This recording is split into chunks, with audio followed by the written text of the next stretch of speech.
ಆತ್ಮೀಯ ಬಂಧುಗಳೇ, ಶ್ರದ್ಧೆಯ ತಂದೆ ತಾಯಂದಿರೇ, ನಲ್ಮೆಯ ಸಾಹಿತ್ಯಾಭಿಮಾನಿಗಳೇ, ಈ ಭಗವಂತನ ಸೃಷ್ಟಿಯನ್ನ ಕುರಿತಾದಂತಹ ಅನೇಕ ಕಗ್ಗಗಳನ್ನು ನಾವೀಗಾಗಲೇ ಕೇಳಿದ್ದೇವೆ. ಆ ಅಷ್ಟೂ ಕಗ್ಗಗಳಲ್ಲೂ ಕೂಡ ಬ್ರಹ್ಮ ಸೃಷ್ಟಿಯನ್ನ ಅರ್ಥ ಮಾಡ್ಕೊಳ್ಳೋದಕ್ಕಾಗಲ್ಲ ಎಂಬಂತಹ ಸತ್ಯವನ್ನು ಕೂಡ ನಾವು ಅರಿತಿದ್ದೇವೆ. ಅಂದರೆ ನಮಗೆ ಗೊತ್ತಾಗಿದೆ ಅಂತ ಅರ್ಥ ಆಯಿತು.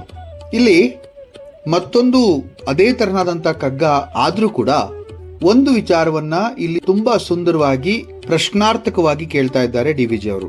ತನ್ನ ಪೂರ್ಣ ಪ್ರಮಾಣದಲ್ಲಿ ಬ್ರಹ್ಮ ಸೂತ್ರವನ್ನ ಅಥವಾ ಬ್ರಹ್ಮ ಸೃಷ್ಟಿಯನ್ನ ಒಂದು ಊಸುರುವಳ್ಳಿಯೇ ಅಂತಕ್ಕಂತಹ ಮಾತು ಸ್ಪಷ್ಟವಾಗಿ ಹೇಳುವಂತಹ ಒಂದು ಕಗ್ಗ ಇದಾಗಿದೆ.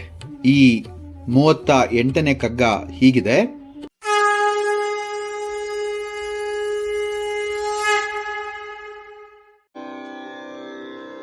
ಬೇರೈಸಿ ನಿಮಿಷ ನಿಮಿಷಕ ಮೊಡಲ ಬಣ್ಣಗಳ ತೋರಿ ಪೂಸರವಳ್ಳಿಯಂತೇನು ಬೊಮ್ಮಂ ಪೂರಮೈದೋರೆನೆಂಬಾ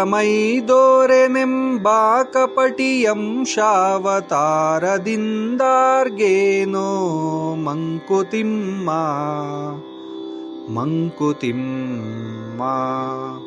ನಿಮಿಷ ನಿಮಿಷಕ್ಕೂ ಕ್ಷಣ ಕ್ಷಣಕ್ಕೂ ಬದಲಾಗುವಂತಹ ಬಣ್ಣ ಬದಲಿಸುವ ಊಸರವಳ್ಳಿಯ ತರಹ ಆ ಪರಬ್ರಹ್ಮ ಹೀಗೇಕೆ ತನ್ನ ಸೃಷ್ಟಿಯನ್ನ ಯಾರಿಗೂ ಅರಿವಾಗದಂತೆ ಹಾಗೆ ಆ ಸೃಷ್ಟಿಯನ್ನ ಪದೇ ಪದೇ ಕ್ಷಣ ಕ್ಷಣಕ್ಕೂ ಏಕೆ ಬದಲಿಸ್ತಾ ಇದ್ದಾನೆ?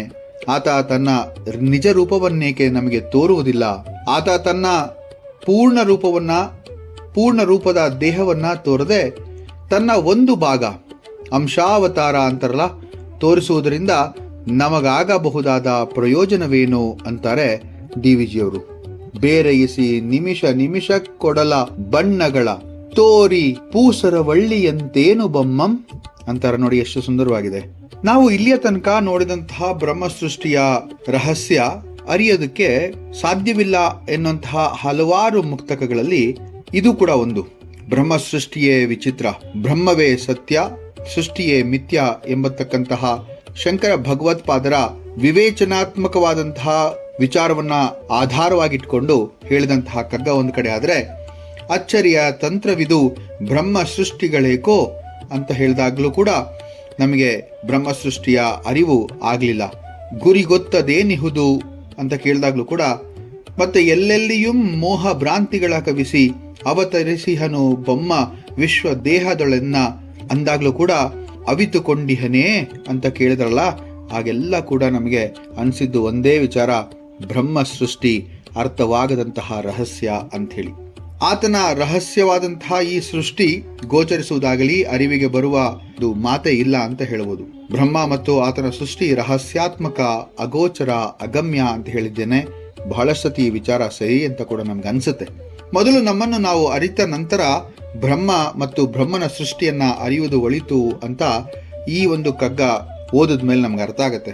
ನಮ್ಮ ಅಸ್ತಿತ್ವದ ಅರಿವಿಲ್ಲದೆ ಜಗದೋದ್ಧಾರಕನಾದಂತಹ ಆ ಪರಂಧಾಮನ ಬಗ್ಗೆ ತಿಳಿಯುವ ಹುಚ್ಚು ಚೇಷ್ಟೆ ಸರಿಯಲ್ಲ ಅಂತನೂ ಕೂಡ ಅನ್ಸುತ್ತೆ. ಒಂದು ಸುಂದರವಾದಂತಹ ಕತೆ ಜ್ಞಾಪಕ ಬರ್ತಾ ಇದೆ.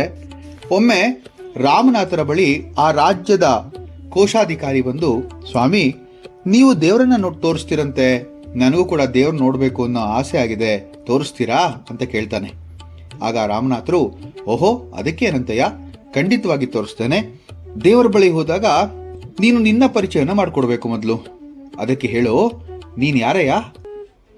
ಅದಕ್ಕೆ ಅವನಂತಾನೆ, ನಾನು ರಾಜ, ಗಜಪತಿ ರಾಜ. ಅದಕ್ಕೆ ರಾಮನಾಥರು ಹೇಳ್ತಾರೆ, ಸ್ವಾಮಿ, ಅದು ನಿಮ್ಮ ಹೆಸರು, ನೀನ್ ಯಾರು? ನಾನು ಈ ಸಾಮ್ರಾಜ್ಯದ ಕೋಶಾಧಿಕಾರಿ. ರಾಮನಾಥರು ಹೇಳ್ತಾರೆ, ಅದು ನಿಮ್ಮ ಹುದ್ದೆ, ಉದ್ಯೋಗ, ನೀವ್ಯಾರು? ಹೀಗೆ ಹಲವು ಬಾರಿ ಅದೇ ಪ್ರಶ್ನೆ ಕೇಳಿದಾಗ ಕುಪಿತಗೊಂಡಂತಹ ಕೋಶಾಧಿಕಾರಿ ಹೇಳ್ತಾನೆ, ನಾನು ಏನೇ ಹೇಳಿದ್ರು ಕೂಡ ಅದು ನಿನ್ನ ಹೆಸರು, ನಿನ್ನ ಹುದ್ದೆ, ನಿನ್ನ ಉದ್ಯೋಗ, ನಿನ್ನ ತಂದೆ ಹೆಸರದು, ನಿನ್ನ ತಾಯಿ ಹೆಸರದು, ನೀನ್ ಯಾರು ಅಂತ ಕೇಳ್ತಿರಲ್ಲ, ನನಗೆ ನೀವು ದೇವರು ತೋರಿಸ್ತಿರೋ ಇಲ್ವಾ ಹೇಳಿ ಅಂತಂದಾಗ ಆಗ ರಾಮನಾಥರು ಹೇಳ್ತಾರೆ, ಇಲ್ಲಿ ಕೂತ್ಕೊಳ್ಳಯ್ಯ, ನೀನು ಯಾರೆಂದು ಯೋಚಿಸು. ನಿನಗೆ ನೀನ್ ಯಾರೆಂದು ಅರಿವಾದಾಗ ದೇವರು ತಂತಾನೇ ಗೋಚರಿಸುವನು ಅಂದಾಗ ಆಗ ಆ ಮನುಷ್ಯನಿಗೆ ಅರ್ಥವಾಗತ್ತೆ, ಮೊದಲು ನಮ್ಮನ್ನ ನಾವು ಅರಿತ ನಂತರ ದೇವರನ್ನ ಕಾಣಬೇಕೆಂಬಂತಹ ಒಂದು ಹಂಬಲ ಹೊರಬೇಕು ಅಂತ. ಹಾಗೆಯೇ ನಾವು ಯಾರೆಂದು ತಿಳಿಬೇಕು, ಅದ ತಿಳಿದ ನಂತರ ಆ ಮಹಾಮಹಿಮನ ಒಂದು ಗೋಚರಿಕೆ ನಮಗೆ ತಿಳಿಯುವುದು ಅಂತ.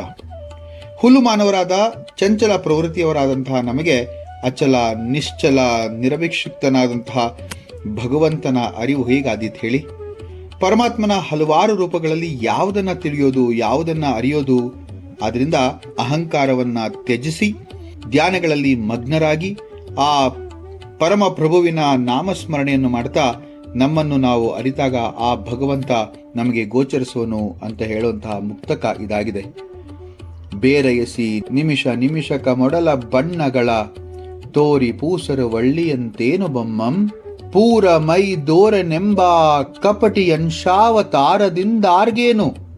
ಮಂಕುತಿಮ್ಮ, ಆ ಕಪಟಿಯಂತಿರುವಂತಹ ಅವನ ಒಂದು ಅಂಶದಿಂದ ನಮಗೇನಾಗಬೇಕು ಅಂತ ಕೇಳ್ತಾ ಇದ್ದಾರೆ DVG ಅವರು. ಎಷ್ಟು ಸುಂದರವಾದಂತಹ ಒಂದು ವಿಚಾರ.